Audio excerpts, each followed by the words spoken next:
the legendary Graeme Obree. And we're delighted to have Richard Moore here to interview Graeme and hopefully find out more about his recent exploits in America and tell us more about his training methods and life in cycling. So I'll hand you over to Richard and to Graeme. Thank you. Thank you for that, Charlotte, for that nice introduction. I think tickets for this sold out quicker than One Direction, Graeme. That's how big. Do you know who One Direction are? Yes. Excellent. Thank you, everybody. Let's remain seated, though. Thank you, everybody, for coming to this early St Andrew's Day celebration. There's a button under your seat for subtitles if some of you are struggling. We'll speak very slowly. And Graeme, we're going to talk about your training manual. We're going to talk, as Charlotte said, about your recent exploits in America. But I was reading your training manual. I was struck by, I think I'd always looked on you as part athlete, part engineer, inventor. But it occurs to me that you're also a scientist, a psychologist, lots of other things as well. Well, I don't know if I would go that far now. No, I'll tell you why. Firstly, let me say thank you all for coming and making an evening. Because if it wasn't for you, we'd be sat here like two sad Scottish guys on our own. And I can see all these, well, we are two sad Scottish guys anyway. But at least we're two sad Scottish guys in company. And I can see there's loads and loads of young people, and you know, it's 20 years ago. They're probably too young to remember you in your pomp. No, but 20 years ago, and really I could be forgotten as easy, and I'm not, and I appreciate that. I'd always wanted to tell an audience that, and I appreciate that fact. Anyway. Well, Graeme, actually, can we hold that question for a second? Because the first question I really want to ask you is, you know, you were a great world champion, world record holding cyclist, British cyclist, at a time when British cyclists, when it wasn't fashionable, British cyclists didn't do the kinds of things that you did. And I wondered if you could tell us how you think you would have fared in the all singing, all dancing new regime of British cycling. How would you and Dave Brailsford have got along? Oh God, it would be awful. You know, I'm serious, and not besmirching the I love that word, besmirch. That's going in the book, next one. Not besmirching the achievements, because it has achieved an awful lot in terms of productions of medals and results that we've had from this system. But what people don't realise is the amount of wastage. The actual wastage, getting people, the amount of churn. What you have is a bigger machine churning more prospective young cyclists through the machine. And it's like a bag of Smarties. The bigger a bag of Smarties and the more red Smarties you're going to get. It's a numerical advantage. But I saw this coming down the line in 1990, the winter of 1993, Australian Institute of Sport. And I spoke to 4 Australian guys in Paris, and they were saying, you know, it's awful. It's like this military endangerment. Well, the Australian Institute was almost the model, wasn't it, for what became the Yes. British cycling system. Now, it began in '97 with lottery flying, so it came on just after you'd retired, really, for the first time. Yes, and what I saw coming down the line from the Australians wasn't nice. They were talking about the amount of suicides, alcoholism, drug abuse from people, the people that have been wasted through the system. So, also, from my point of view, you can't be defective. I mean, people know that I've had my great results and they're pretty poor results. So you couldn't put me into a race and know Graeme will definitely achieve this in this event. Whereas if there's 10 other guys in the conveyor belt that can, then I'm getting bumped off that conveyor belt. It's a law of the jungle. But would it have mattered if you'd been bumped off the conveyor belt, considering that you did it on your own anyway? Would you have done it on your own? I think I was the last opportunity for anybody to come in from left field as a privateer. Because I was training up, I was actually training in the west coast of Scotland, a stretch of road, basically a measured stretch of road, and then go to the World Championship. You can't come from left field like anymore. You could. There would be nothing to stop you aiming for the world hour record, for example.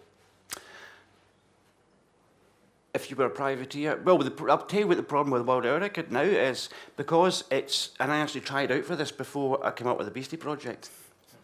Well, actually, I turned 40 and I thought, oh my God, it's downhill from here. Never going to break a PB. I'm really feeling really old. And then I don't know if a lot of people remember Jason McIntyre, the late Jason McIntyre, that died when a council van pulled out in front of him in Fort William. But before that, Jason was travelling a long way from Fort William to come and race 2 miles from my house. And I thought, here's a proper challenge, I'm going to get myself fit. So me and Jason, I think we exchanged a couple of wins each, and I almost broke one Scottish 10-mile record. And then Jason on the better form, and I went off to do something else. But that got me thinking about, hold on, I might just get the form for the record. You're jumping ahead here, Graeme. This is not like you at all. But I want this actually, but this links nicely to the very start of your career, because one of the things in your book that you talk about is how trying to beat someone is a negative motive. That's not what this book is all about. It's all about measuring yourself against your own potential. Yes. However, Jason McIntyre became a very important rival, as was Chris Boardman in your early years. I mean, would you have achieved what you achieved without Chris Boardman? Absolutely not. So an opponent, a rival is important. Oh, it is, absolutely. And then once Jason passed away, then I lost interest in bike racing. That's how it went down. But my point about the hour record is that the hour record has now changed. I built a long bike. It's got to be a long bike, you know, this newfangled, old-fangled hour record where they drop handlebars and steel round tubing. So I built all of that, first principles, 16-spoke wheels, everything minimum as it could be, as long as it could be. It's a weird rule because your handlebars can't... We're talking now athletes Yes, hour. we're talking athletes hour. Now, the handlebars can't be more than 5 centimetres in front of the hub. It's not even related to the saddle. So you've got to build a big long bike as long as you're legally allowed, which is 65 centimetres from the bracket to the front hub. And then you get 5 centimetres more. Chris Boardman had a bike made like that. And see if you go back to Chris's hour, that final hour, you see he's actually got handlebars that's like 34 or 36 centimetres narrow. So I did exactly the same thing. Shallower seat angle, bigger gear, try and lean onto that. Basically, try and hold your weight up. Because I've got albatross arms, and it's not. You should have been a swimmer. And after 3 minutes, it was awful. I was like, oh God, there's the burn in my arms. I thought, oh no, this isn't going to happen. And that cost £250 for 1 hour at the velodrome. In Manchester. Yes. Yeah. And at that point, you're not sponsored. You're thinking, this is a different game now, because in the olden days, you could ride a time trial bike, and basically you're riding a time trial on the black line at the track, because the centrifugal force was taken out of the equation because you're resting your body. But not now. Let's go back again, Graeme. Yes, sorry. Right, the book explains your methods, your theories behind all kinds of things, pedaling, breathing even. I thought breathing was something I did pretty well, but having read your book, it turns out I'm breathing completely wrong. But all these things obviously went into your own sporting achievements. Did they all come at once? I mean, you explore obviously biology, the machine itself. Did you have success with one particularly innovative thing, whether it be your bike or yourself? Probably. Did that lead you on the road to further discoveries? I'd be interested to find out more feedback from that breathing technique. Because I have had one guy, well, there's been some tweets about people really finding it beneficial. Tell people what your breathing technique is. Can you explain it? Right, the basic terms is that the most important thing about breathing is breathing out. Because if you take human nature as, well, human instinct, if you're drowning in a pool, you're going, you're trying to breathe in. Whereas the most important thing is to breathe out. You need the stale air out. Very short explanation is the average sweep volume of your lungs in and out is, let's say you get 6 litre lungs, then 2 litres of that is going out and then 2 litres back in. So there's 2/3 of the bad air still there. So the average oxygen content is 14-16% compared to 21% in the atmosphere. So the most important thing is to get most of that bad air out, more than you normally would do. How did you discover this? Well, I didn't discover it. This is the thing. I was actually reading a book about lung function. I camped in the west coast of Ireland and gas exchange, as you do. and I started thinking, hold on, excuse me, because you can mess about with flaring nostrils and breathing under your tongue, but your lungs are bellow. There's one road in and one road out for that air, and then you've got gas exchange and oxygen, and there's carbon dioxide coming back out. So you've got this gas exchange going on. So there's always so much efficiency. You can breathe quicker and shallower, or you can breathe bigger, deeper breaths, but less often. Either way, what you have is, if you're using the same, just breathing in and out the same amount all the time, then what you have is that average stale air in your lungs. So I tried a 2-phase and a 4-phase breathing technique, and it settled on the 3-phase because that's the one that worked for me the best. When was this? When? This, I'm afraid this was actually after I was racing Jason and all of that. So you've not really used this in competition? No. Can you explain, because there's a method to it as well? There is. The The technique is, everyone can try it now. Breathe out quite a lot, not like, but breathe more than you normally would out. Breathe more than you normally would in. Then you have a wee half breath out, and then a wee half breath, a wee quarter breath back in, and then the whole thing swept back out again. The reason for that being is that if you want the maximum amount of good air for the maximum amount of time. That's the principle of it. So I went straight up a mountain and tried it. It's kind of the same technique of, let's turn his handlebars around and yeah, I mean, the breathing technique is not something that people would necessarily see as being particularly different. They wouldn't notice the difference in your breathing. But in your other innovations, going almost obviously with the bike, going right back to the late 80s. But absolutely not. I think if there was one thing that's going to change somebody's ability to ride quicker, it's the breathing technique. Right, but I'm sort of talking about to the naked eye, what's most visible. Going back to the 80s, something you talk about in your book quite a lot is confidence, having the confidence to put into practice some of these methods. But you were the first person to really put these methods into practice. And going back to the late 80s, when you turned the handlebars up on your bike and began turning up at time trials and riding in this really strange position, you must have got a bit of a slagging, did you? Well, I did get a wee bit of a... luckily, most of it didn't feed back to me till long afterwards. Would that put you off? On one occasion, apparently, a policeman was at the turn of a roundabout, and he turned around to the turn marshal and said, "Look at that poor bloke, and somebody's built a bike special." So that was kind of the feedback with that crouch position. And sometimes people ask me, when you're really, really angry, the governing body banned that position. But actually, no, because in retrospect, they did me a favour, because they got me out of a comfort zone. And I never knew I was in a comfort zone. I just rode and rode and rode that same way. And then I had to change. And comfort zones aren't easy to get out of. And it's almost like I'm the object with momentum. It's going to take another force to change that direction. But to persist with that position, when it must have been very uncomfortable to start with, even with or especially with your long arms. It must have been very uncomfortable. But you must have been convinced that the aerodynamic benefits were worth that discomfort and potential ridicule from your peers. Yes. Ones are actually... Well, I don't think people really, really persevered to try and get that position working. Because the secret was you had to tone in the handlebars, because people were having their entire arm folded up, which is just going to be awful after like 5 minutes.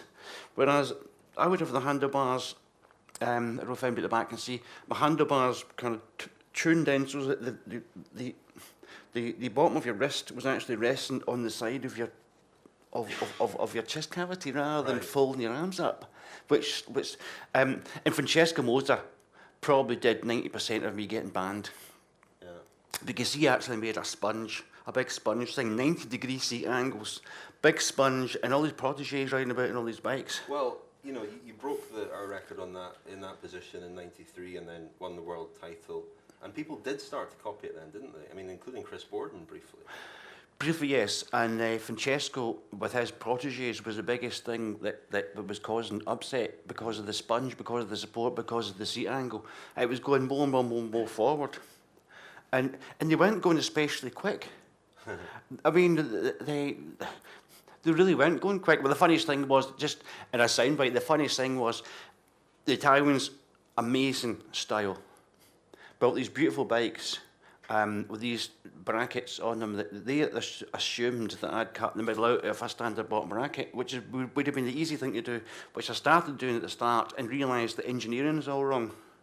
That's why the big bearings and the washing machine parts, and it probably was the first outboard bearings, because the bearings had to be mounted right onto the crank rather than onto a spindle. So that was the start of the outboard axle bearings mounted on a crank. But the Italians couldn't see that, you see. And I thought, well, as soon as they ask, what's the problem here? Because they were getting big spanners. I can't understand it. Like, tightening these brackets, constantly tightening these brackets all the time. And as soon as Emery said, Graeme, what's the problem here? Then I'd explain it to them. This goes back though to this goes back to the first question, right? I mean, a lot of people obviously focused when you broke their record on the bike. So, and you would probably acknowledge yourself that the aerodynamics of the bike were certainly an important factor. Yes. But how can you put a percentage on it? How much was it the athlete? How much was it the bike? It's a difficult one. I'll tell you what actually was one of the most important rides I did in my career.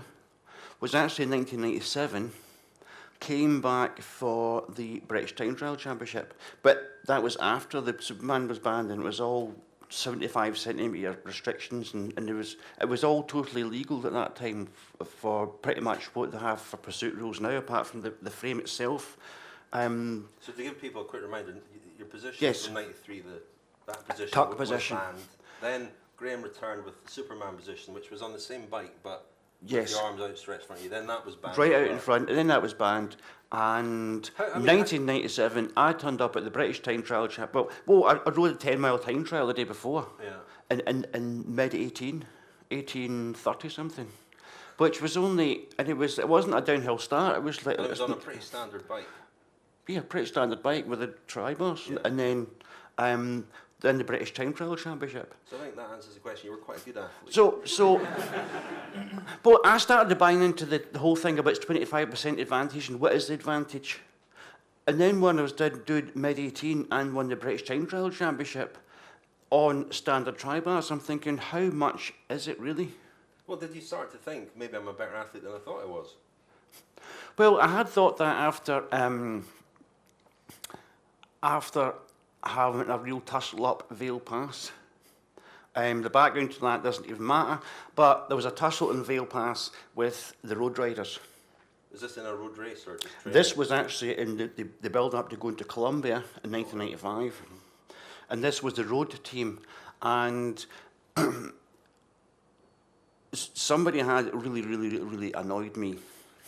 We're like loosening brake blocks, loosening skewers, all sorts of stuff like that continuously. And then he started, you know, it's like if you're out riding and somebody wants to start half-wheeling and half-wheeling, you can ignore it for so long and you go, you know what, to hell with it. But riding up Veal Pass with the road riders and going up there at that speed being the quickest on Veal Pass, which is like 5,000 feet of climbing, then you think, hold on, your power to weight ratio, you can't hide from being able to climb a hill for the power output. So at that point I thought, oh, hold on, I'm actually producing, there's no aerodynamic advantage whatsoever on Veal Pass.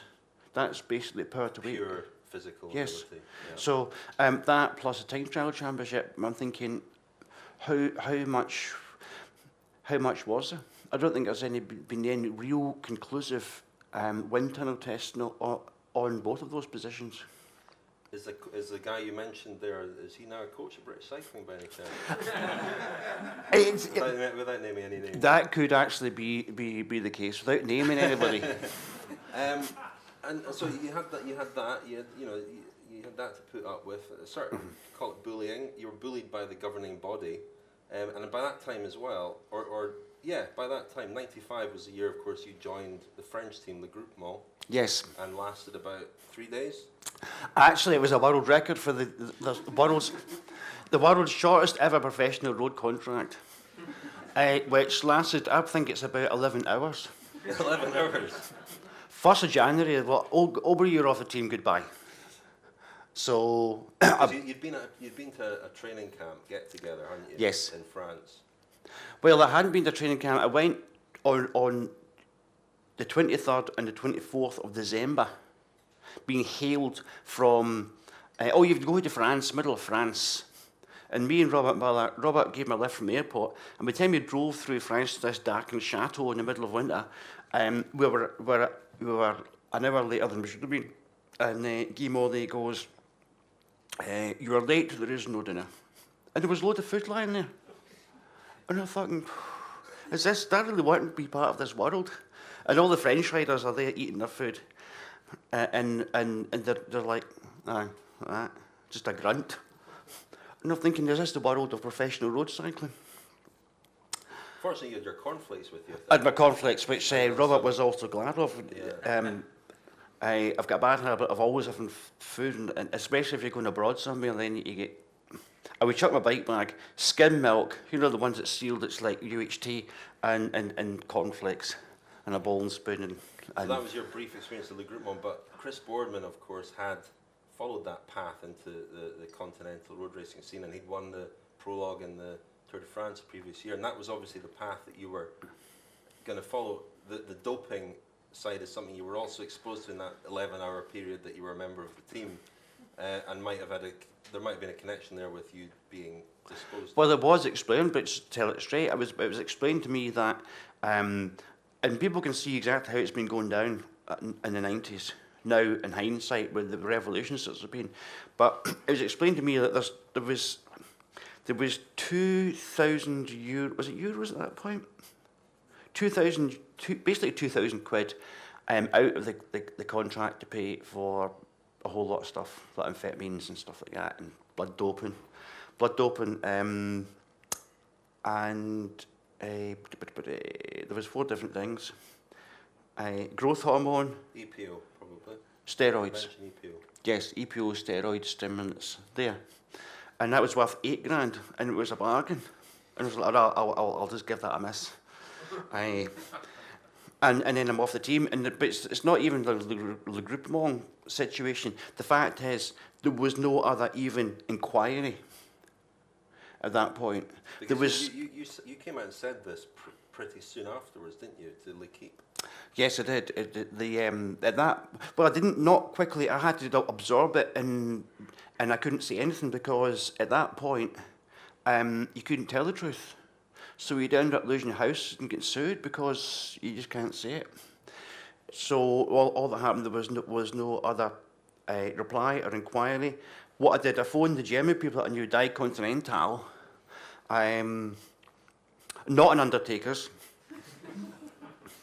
Die Continental, and I said, listen, can you help me with tyres and this getting sued? Because I wanted to look sponsored out of pride.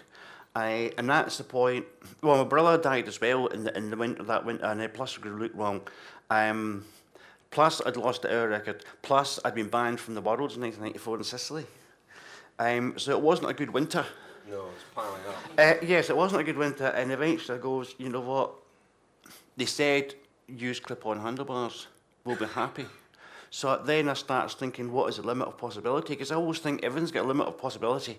You've got to find out what the limits are, and what you can work within those constraints. But so in my thought process goes, what are the absolute limits of possibility with these bars? And obviously, with your arms right out in front of you was one extreme. So that kind of gave birth to the Superman position. It did. In a way, that adversity. That adversity, and... But, I mean, you had, obviously, and Hein Verbruggen, I remember, came out and said, described you as being bitter. Hein Verbruggen, being the president of the UCI at the time after Graham's interview in L'Equipe, he said, oh, he's just a bitter rider because he lost his place. Was there anger, was there resentment, in particular towards the powers that be in cycling? Actually, there was an awful lot of indifference from my point of view. Actually, it was out the other side of my, well, I'll say a gap decade. But I did write the biography and made a film in that time. But I wasn't well for a long time. And at the end of that, I was in the Tour de France, was it 2006, when... Floyd Landis. Floyd Landis And I saw the riders coming up the Champs-Élysées and had to walk away. I never realised how much resentment I actually had. I couldn't even watch them because they'd stolen my career. I mean, other cyclists in here might be disgusted with what happened and think that's terrible what happened to cycling, but my actual career was destroyed because I wouldn't, the whole drug situation. And I'm not bitter to the riders, I'm bitter to the entire situation because I can understand the pressures. I know that story is true because there's a great postscript to that, you walking away. I think you were on a stag weekend, weren't you, at the Tour de France? And you walked away. And yes, anyway. And you were found in the Gare du Nord the next morning by Sean Yates, of all people. Yes, I lost passport and money. Yeah, and yes, I'd rather be down and out in London than Paris. Lovely. Yes. He said when he's in Paris, he said he'd rather be down and out in Paris.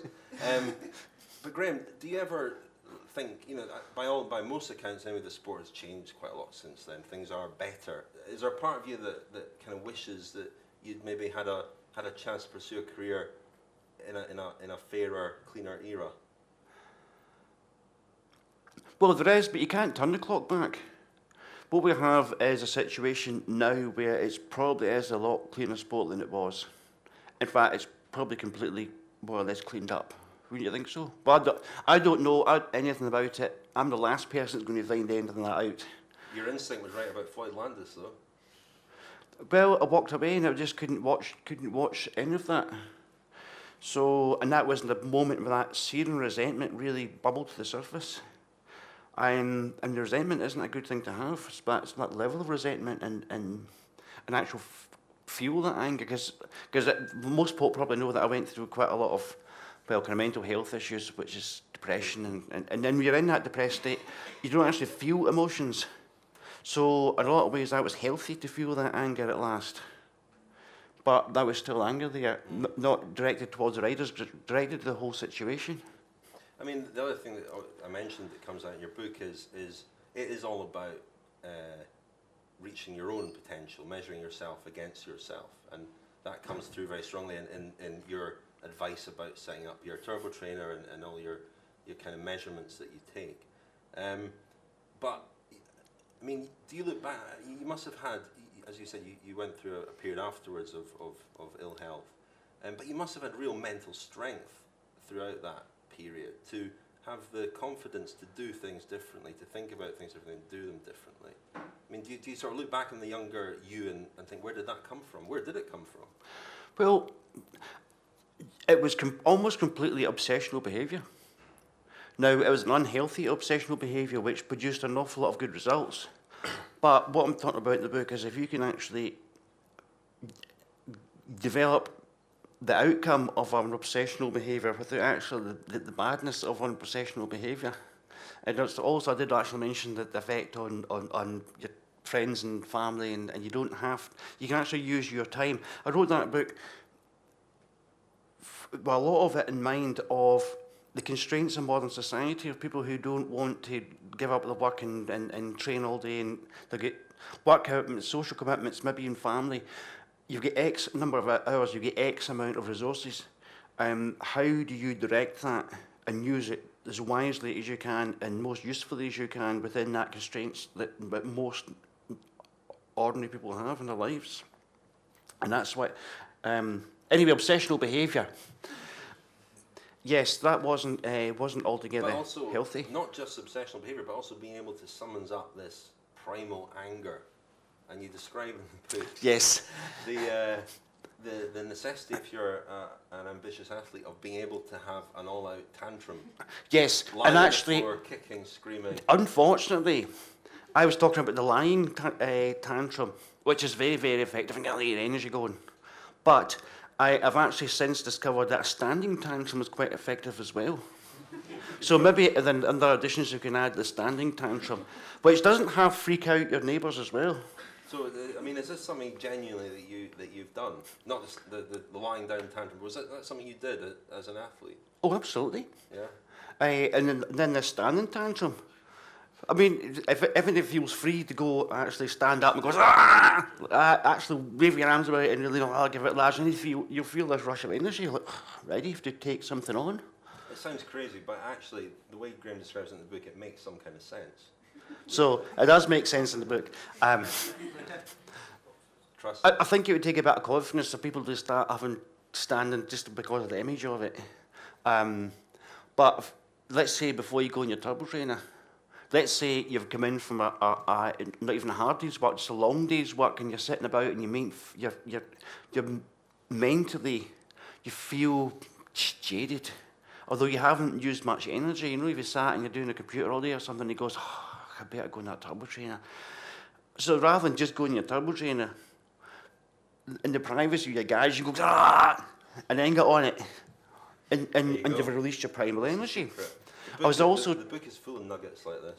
Sorry, Richard. I was also brought onto the fact that what we have, and I met a lot of you people next door, and it was all very convivial, all everybody queuing up, and nobody's barging in to get that glass of water or wine or something like that, right?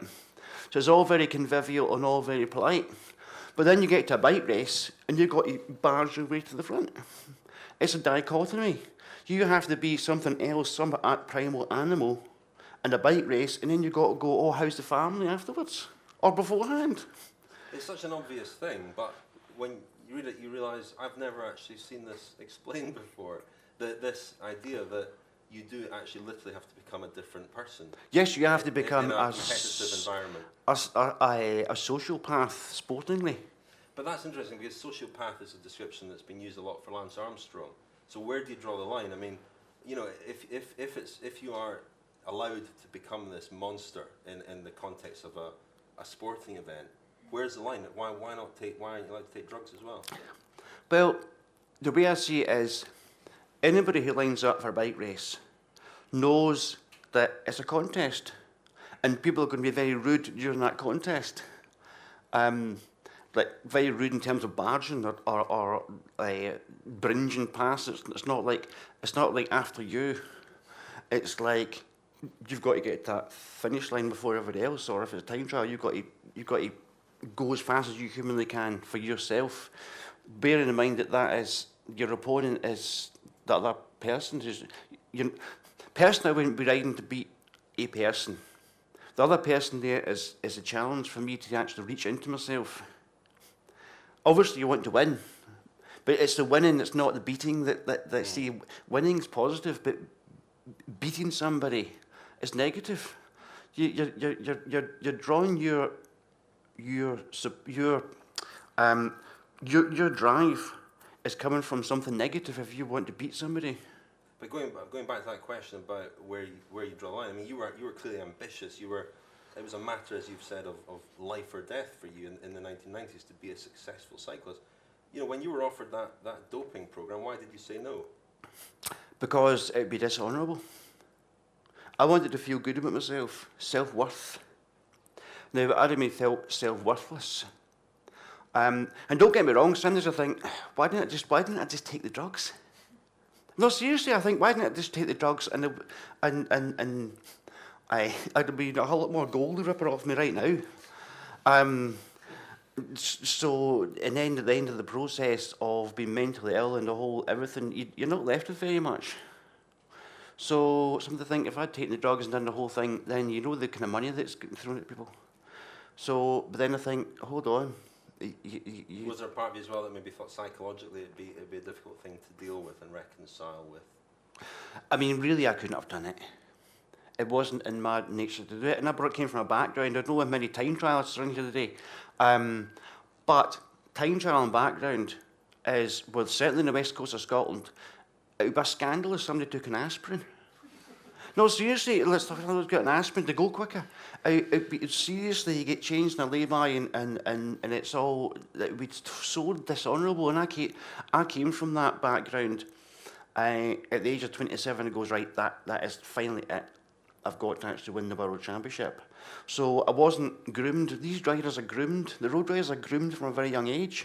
And it all becomes very normalised. It's almost like, see the religious, what do you call it, fervour and people getting groomed into that. Well, it's almost like that, except for bike riding and taking drugs. It's normalised over the course of years. Let's talk briefly about your most recent exploit before we open up to some questions. Graeme is not long back from America, where you went out to attempt the world land speed record. Yes. On in Beastie. In the Beastie, yes. Beastie, which you built in your kitchen. Yes, kitchen stroke sitting room. Right. Okay, glad we clarified that. Not to be recommended. And using bits of pots and pans and all the usual Obree kind of. It's like all the ingredients of a great Obree exploit. This. But yes. Tell us how it went out there. If you actually look close enough, you would actually find specks of dust. It was permeated through. No matter how much you tape up doors and stuff like that, that fine dust permeates through into even inside my CDs. Not recommended. But anyway, preparation was, this was supposed to be a year ago, a year past September. But anyway, there was problems with the skin and the way it was attaching, and it turned out there wasn't enough room for my head to see it properly, and then I'd extend it and basically had to start from scratch. The material wasn't good. I had to rebuild it with Kevlar, totally on my own, which that become quite stressful, to be honest. And went to America, had it shipped out to America. I was lucky to get sponsors. To explain this, I mean, most of these bikes, the rider lies on their back, feet forward. You went the other way, obviously. You were, yes. I went face front. Face first. Front, face forward. There was I had a concept for this. The first thing I said was, well, after I'd gone through the hour record, and my arms were aching after 3 minutes, I thought, oh, well, let's go home now. And then after a bit, I thought, I'm actually in reasonable shape. There must be something else that I can do that utilises what, like building bikes, designing bikes, riding bikes. I thought, well, here it is. I was involved in the 90s. And my concept was, well, first question I was lying in the bath. I was thinking, right, let's do that. Question is, what would an alien do? No, seriously, I asked myself, what would an alien do? Forget all the preconditions, the preconceptions of everything. If you said to an alien, right, you have to use this organism, you have to travel through the Earth's atmosphere on a flat surface. How's the fastest way of actually achieving this?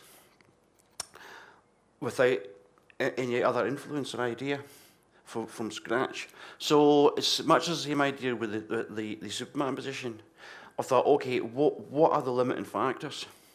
And clearly the limiting factor is the human body itself. So my thought process went to what is the fastest human form forget movement of machines or aerodynamics, which is basically a skydiver going head first, with your arms tucked in. Is most aerodynamic and your feet together. It's most aerodynamic that a human being can be. So I thought, okay, so it's got to be head first. Also, my thinking was that the shoulders are the widest point, then the hips, and then the feet can just miss each other if I'm using movement. And then the movement itself, I thought, okay, you have to deviate from perfect aerodynamic possibility in order to extract energy. So my thought process then went to, you want nothing between the ankles, you want nothing outside the ankles, so that the whole, if you look at the human form from above, shoulders, hips, feet just missing each other in a push-pull arrangement, which means that what you have is a teardrop shape. That was my thought process, was that, and also to minimise the frontal area, because if your feet are just missing each other, then, and you're using a push-pull arrangement, then each knee can almost use the same space as the one that's left it, because both knees aren't descended at any given moment. So what you have from the front is actually a V-shaped, a triangular shape, than what you have is a straight outline that you would have if you had a circular motion. So it was all to do with aerodynamic frontal area. Then I was hoping to get a good drag factor coefficient from the fairing, which is not my speciality. Aerodynamics is not my speciality. I was hoping to have a lot of help with that, which didn't materialise in the end, and I had to take it all back to my sitting room and start from scratch, which it turns out I didn't do as good a job in actual fairing itself from what logic would dictate for the teardrop shape.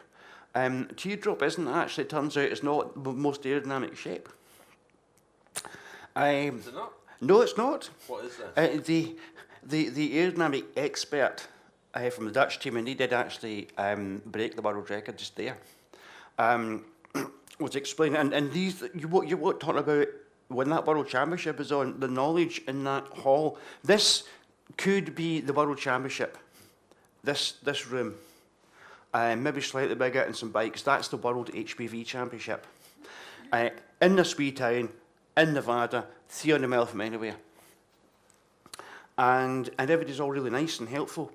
But the knowledge there is in that room, this chap that explained my aerodynamics, well, I had to tease it out of him. God, don't show me so much respect. Tell me what I've done wrong with this. He actually has changed the design, the actual design program, aerodynamic programming for a major car company because of the experiments, what knowledge. And he said even with all the best actual theoretical aerodynamics, you get a real bike in real air, then the whole thing changes, and computers can't just design stuff, and it's this real actual testing. And he said nothing, it's going to make, no wind tunnels, nothing's going to make up for real air. How the real air actually responds to a real object. But you broke the world record. But I broke the world prone record, which is the head first record, which has stood, now I've got to say this right, it stood unbroken for 30 years.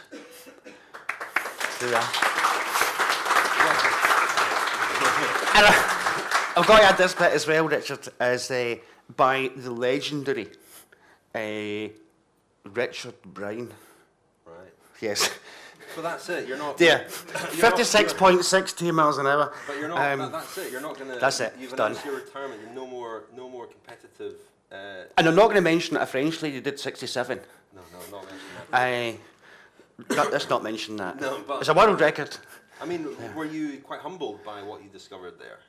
I was humbled by it. I didn't realise how much from first principles of what I thought was going to be the best aerodynamics, and actually turns out it's not. And there are various scientific reasons why it wasn't as fast as it could be. Why are you not tempted to go back and try again? Well, part of it was quite traumatic, the whole stress of it, the stress, and also it was really claustrophobic. I mean, most of the time I try not to have a panic attack, like breathing through a snorkel thing and like that, trying to steer this thing from not... If anybody needs cheered up any day, just look up clips of Graeme flying across the Nevada desert in this contraption and see if you can spot the snorkel sticking out. Yes, so... so no, you're not going to do it again. I think I might give that one a miss. Does anybody have any questions? I think there's a microphone to go around. Hands up for questions. There we are. Hello, Graeme. Take you back to the point about Hein Verbruggen. Given that Brian Cookson is now president of the UCI, and Pat McQuaid, in his wisdom, made Hein Verbruggen life president, I think, or life chairman? Honorary president. Honorary president, thank you, Richard. What do you think Brian Cookson should do with Hein Verbruggen now? Oh, I've never been asked that before. I don't know. Is he good at his job? You know what? Actually, I don't know enough about the UCI and the workings of. I mean, your only real sort of dealings with Hein Verbruggen were probably when he ran onto the track to try and stop you. Yes. I don't know if anyone's seen a film called The Flying Scotsman. Stephen Burkoff plays Hein Verbruggen. Right. Well, what happens is scriptwriters have to change the facts so that they're a scriptwriter. Yeah. So, but the real story is Hein Verbruggen actually ran onto the track because nobody else was going to raise that flag. Because it was front page of Gazzetta dello Sport, it's the biggest paper in Italy. It was like mafioso. So nobody wanted to be that guy with the flag. And Hein goes, that's it, it's over. And then at that point, obviously, you're it's like 40 degrees, and you're gasping your lungs out, and you're not fully thinking as clearly as you would do. We come out of the home straight onto the home straight, and he's there. It goes, he's getting it. No, seriously, I was like, he had to jump out the way. I did my 4 kilometres, and then he goes, by the way, you're disqualified.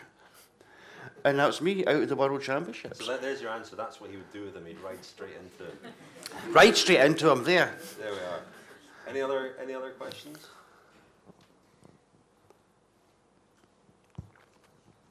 Thank you. I was wondering the breathing pattern that you were referring to earlier about the 3-phase breathing pattern. Would that work for hill climbs? I think it would, because I'll tell you why. Because when I tested this, when I first thought of it was up the what they call the Ross Road in Arran. I was camped the other side of it, the west coast, up the Ross Road, which is what 1,200, 1,300 feet, 1,300 feet. And what I was doing, I was going back to the old Neanderthal system of just breathing in and out. And then changing over to the 3-phase thing, and I was finding I was changing up like a cog. So, and then I was changing back to the old breathing system, and I was so out of breath I had to go back to the 3-phase thing. So it must help. And a friend of mine also at the time, I thought I need corroboration on this, that it's not just me feeling good or something. With a preset turbo trainer, and he knew exactly what power that he would normally produce. And he produced more power for 9 beats less heart rate that he would normally have. So that was the evidence that I was looking for. But it would be great if sports scientists or people tested it, made an actual quantifiable test of what is the difference. I'm happy to give it a go. So Because, I got a shocking sore throat from doing a hill climb, like a time trial hill climb, and it made me, I was retching because my throat was so sore at the end, and I thought, surely every hill climb can't end up in this with the same result, that you feel like you're going to throw up because you. Oh, it can. That's normal.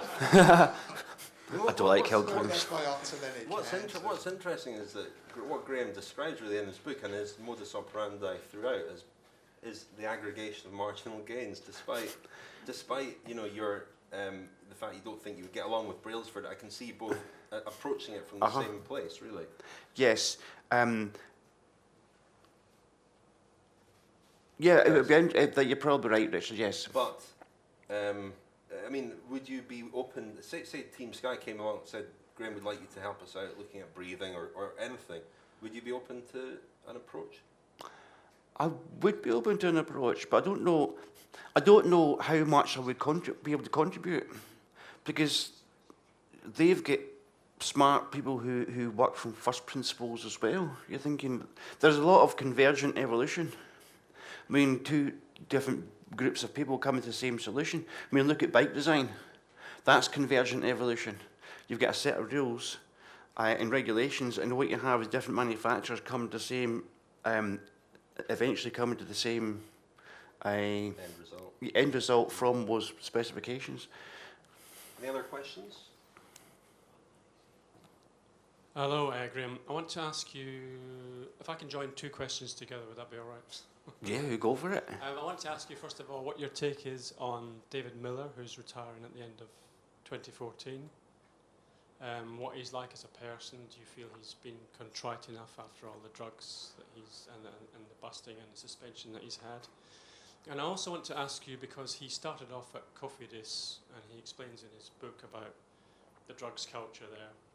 What do you feel about French teams in general? Because since the Festina bust-up, I mean, they've had absolutely nothing apart from maybe Verkler and Chavanel, who are good riders. What do you feel about that in general? First of all, Miller, and then maybe French cycling teams? Well, I think if somebody broke into somebody else's house and they did X amount of jail time for that, they would then be deemed to have fulfilled their punishment to society. Now, of rehabilitation, been rehabilitated. So I don't see why a sports person shouldn't be able to enjoy that same human right almost, that once you've done your punishment, you then seem to be rehabilitated. Now, David Miller didn't have to go and start talking about, the drug scene, and we really got to do something about it. And he was clearly quite vociferous over the years, isn't he? Which he didn't have to do that. So I think, okay, he was wrong. He could have admitted it quicker, but the fact is, he has actually helped to change attitudes. And I actually spoke to a very interesting conversation, of course, at Cambridge University a couple of years ago with the head of the anti-doping agency. We happened to meet up at dinner. Well, he was doing a presentation, and I thought, because I have this obsessional behaviour of reading big, thick biology books, and I thought, and I sat through his presentation and thought, that man knows what he's talking about. The scientific advisor. So we get chatting over dinner, and there's if you ever get a chance to look up 1958, 1959 AAA handbook, and in that handbook there is in fact a whole page that says steroids, breakfast of champions, endorsed and approved by the AAA, and then they get hacked off because the Russians did it better. And that's why the steroids get banned, but that was the start of that, the whole attitude was. And his opinion was, actually, if somebody really, really, really wants to get around the drug issue, they will. Like, if you took some of your blood out and chucked it, put it in your fridge, or your mate's fridge, and then saved it for a big event a month later, then you would actually have an advantage and you wouldn't get caught. That can still happen. And another drug taping will still happen, but what you have now is a change of attitude. And he reckoned that the only thing that's really, really going to stop it is a peer group not accepting that anymore. And I thought, you're right. And David Miller has contributed partly to that change of attitude. So I think we'll fair dues then. Yeah, I agree with you. Any Well, thoughts thanks. on French teams? In a lot of ways, what happens happened. There was one French rider I totally respect to this day as a human being and as an athlete. I actually apologised in advance of taking drugs. He goes, what can I do? Did he apologise to you? In advance. Yes, of a major event. And he was truly sorry. He was like, what can I do? Can you foresee a French rider winning the Tour de France in the next 10 years, maybe? I haven't a clue. Richard's your Tour de France man. Don't know. Thank you.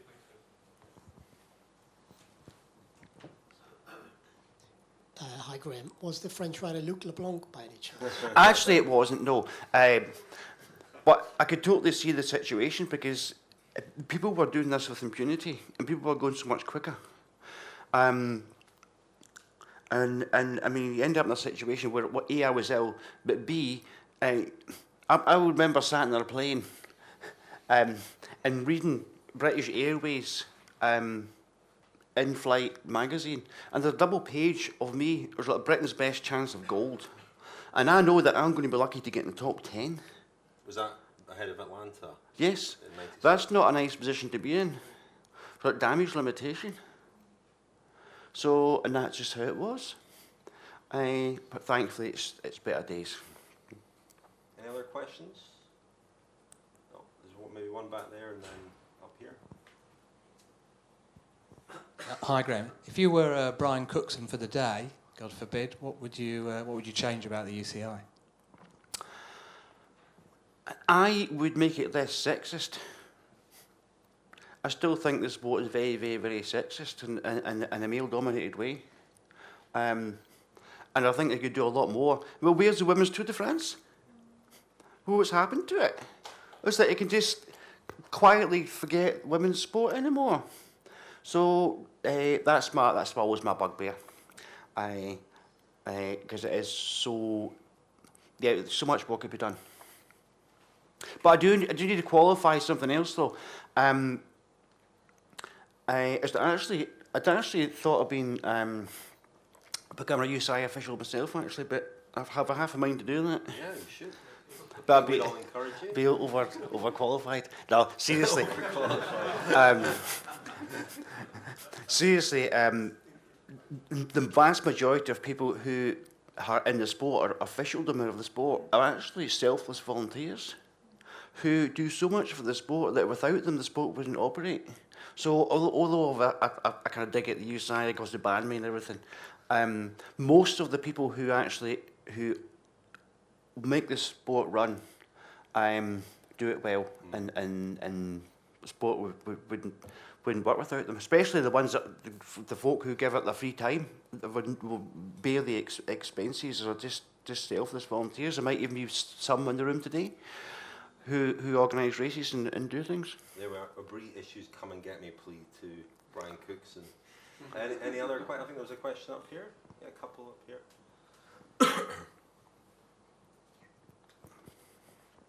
So it's just a question about what you plan to do in the future. I mean, I know you design bikes, we'll know.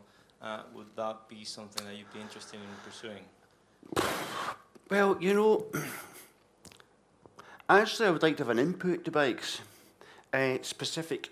I'd like to learn more about material science, and I want to learn to work out from first principles if the regulations have stayed the same, they should stay pretty much the same for a long time, then what is actual total maximum possible best bike that can be made?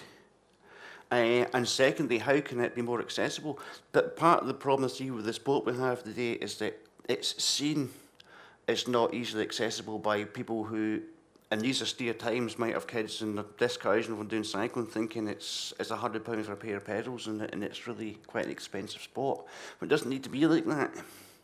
So I would like to it's almost like having a standard cricket bat, and if you can have a bike that's very little disadvantage compared to someone who's spending thousands on that bike, then you get fair contest even for young people to get in the sport.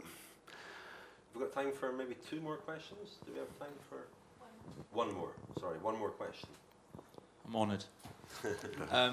So I'm probably not alone in hoping that when you say that the Beastie was the end of your career, actually you'll change your mind at some point. But assuming that it is, if you could go back in time and give your younger self one piece of advice from this position now, from what you know, what would it be? Get a proper job.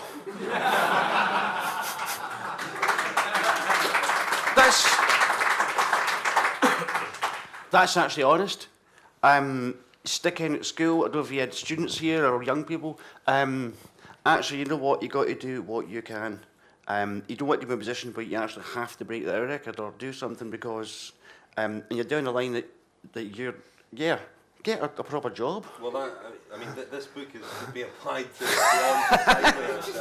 I'm not on any commission for this at all. But what's great about this book is that it is very honest. It's very Graeme Obree. It's very honest. It doesn't. Some training manuals try to pretend it's easier than it actually is. You read this and you realise that it's extremely hard to fulfil your own potential, whatever that might be. Yes, it is. Graeme is going to stay here to sign books. So Graeme's going to stay here. I think books are for sale at the back, and I'm sure there'll be an orderly queue. But could you just, everybody, thank Graeme for coming today?